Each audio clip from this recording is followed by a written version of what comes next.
Once upon a time, in a small village near the Niger Delta, people spoke of a strange prince who married a mermaid. But no one spoke loudly about it, because everyone knew one thing: he disappeared, and no one ever found his body.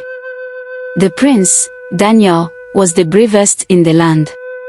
He hunted the largest animals, sailed the fastest rivers, and feared nothing. One day, while fishing in the delta, Daniel caught a fish so large and beautiful, it seemed magical. But when he pulled it closer, he realized it wasn't a fish at all, it was a woman. Her skin shimmered like water, her eyes were deep, dark pools, and her hair floated around her as though it had a life of its own. She spoke to him in a voice that sounded like rushing waves. "Let me go, and I will give you everything you desire."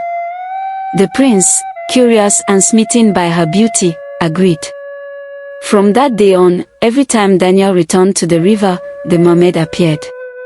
They would sit and talk for hours, and soon, the prince fell deeply in love with her.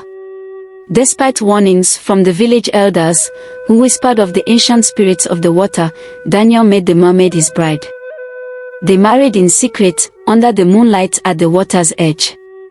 She took him to her world beneath the surface, but only for short visits.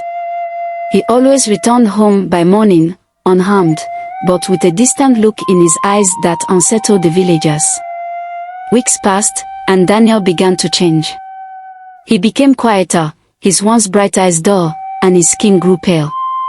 No one knew what was happening to him, not even the wisest healers. His mother cried every night, saying that the mermaid had stolen his soul. But Daniel refused to leave her, even when his health began to fail.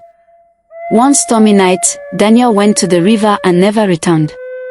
The villagers searched for him, but there was no trace, no footprints, no clothes, not even his boat.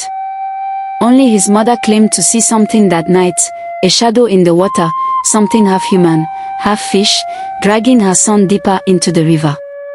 The elders gathered and spoke in hushed tones. They said that the prince had broken a sacred law by marrying the spirit of the water. And the mermaid, they said, was not just any spirit, she was one of the oldest, with a hunger that could never be satisfied. She had taken Daniel as her own, body and soul. To this day, on quiet nights by the river, some claim to hear his voice calling from beneath the water. Others say they've seen a pale figure standing on the shore, looking out at the waves, waiting for someone, maybe waiting to pull them under, just like the prince. But no one goes near the river anymore. No one is brave enough to answer that call.